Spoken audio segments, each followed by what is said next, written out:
if you're thinking, hey, that person looks tired, and like they're not trying, it's because I'm tired and I'm not trying. I am committed though to filming 4 of these things every gosh dang month. So we're gonna revisit a classic today. Can you give me advice on how to get over a breakup? He was my first love and longest relationship. Your girl is struggling. Well, hey, my girl, I'm sorry that you're struggling, and I'm sorry that this happened to you. Let's get that just off the bat. I was having a conversation earlier today that made me sad. Someone was having an emotional reaction to something bad that happened to them. And they kept apologizing and diminishing their reaction and trying to minimize it. And I felt bad because I violently dislike that we live in a world that has taught us that we should be ashamed of reacting emotionally to something that is bad or intense. So first and foremost, I want you to understand and feel okay with feeling bad, because that's fully and totally okay. I would also recommend, because this has worked poorly for me, I would recommend trying not to qualify your experiences based on like first love or like longest relationship. I've had like several different breakups that at the time I'm like, this is the worst one. This is the worst one quantifiably. I have this sort of like inherent need to one up everything in my life, and most importantly with myself. I'm obsessed with this idea that my life is supposed to get grander and more intense as the years go by, and things are supposed to be bigger and more significant as I age and get older. And boy, it's not that. What's significant is right now.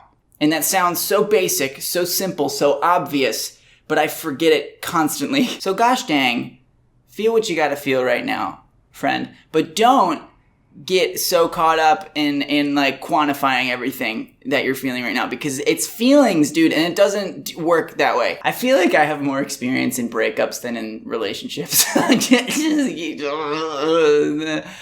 So let's go in there. I'm a creature of habit, right? I'm a creature of habit, and when I'm with people, when I'm doing anything in my life, routine is extremely important to me. I think for me that comes from a place of just deeply desiring security and safety.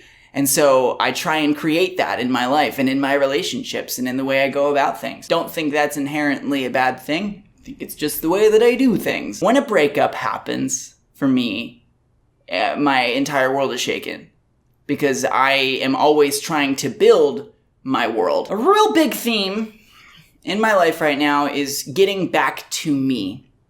And yes, that's because of a breakup. I think it's always a good time to take a look inside and to try and reconnect with yourself, regardless of whether things are going well, whether they're going poorly, whatever. I think it's always a good time to look at yourself and say, hey, am I acting the way that I want to act? Am I behaving in the way that I believe is me? Oftentimes when I find myself in relationships or just anything where I'm just trying to find my feet, I will, in some ways, perform. I'll try on costumes. I will sort of go outside myself and try and become something greater than what I am. And all the while, you know, I stop listening to who I actually am. The voice in my head gets so focused on the things that I don't have, or the qualities that I don't have, or the things that I don't look physically like. And it becomes this like never-ending chase towards something that is just not there. A breakup is as good a time as any, but honestly some of the best times to refocus and get to know yourself again. Whenever life resets, we have to reset life. Simply, what I mean by that is that we have to establish a new normal. An example of this. One moment, please. You all know my cat Socks, of course. She's famous on the internet, of course, and she's perfect. Look at her. Right now, Socks is not very happy about a lot of things. That's right, you show them how unhappy you are. And that's mainly because I got another cat.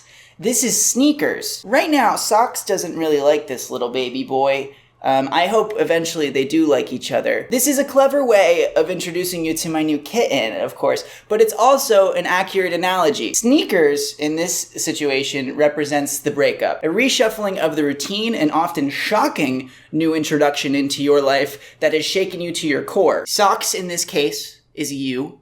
Sneakers is your new life. What I'm finding with socks, or in this case, myself, is that there are two main keys, and that's patience and kindness, essentially. And you bind the patience and the kindness together with another word that I like, diligence. For anyone going through a breakup, whether it's your first breakup, whether it's your 15th breakup, it's the same process. It's the same process when anything bad happens in your life, whenever you get bad news, whenever something doesn't go your way, whenever you have to change plans for whatever reason. It's a chance to listen to who you are.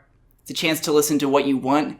And it's a chance to reinvigorate those goals for yourself. Something that I like to do when I have one of these check-ins with myself, whether that's something that life has forced out of me or it's something that I choose willingly, is to remember that, there is always time. There's always time. There's always time, and no time is wasted so long as you use it and learn from it and grow from it. It's disappointing when plans don't go the way that you thought they might. It's really disappointing when those plans involve another person. But you're still alive, you're still here, and you still have a life to lead. And you have every ability to do that. So that's all I've got to say, I think, about breakups, I think. Was the cat analogy a little forced? Yes, it was absolutely forced. But you had to meet my new little baby boy. I have 2 cats now. Like, happy 20 by teen. I've got 2 cats now. As always, with this video, there is an entire bonus video that has gone up for patrons only on my Patreon. If you want to check that out, first link in the description, one of the first links. I'm not sure if it's the first link or not. I forget, oh my god. And of course, if you do have any thoughts, comments, stories, anything you want to share,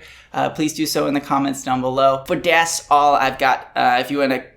But that's all I got here for me. By all means, subscribe if you would like to see more of my face. Follow me on my other socials. Click on my face or somewhere on the screen to see more videos that I've made.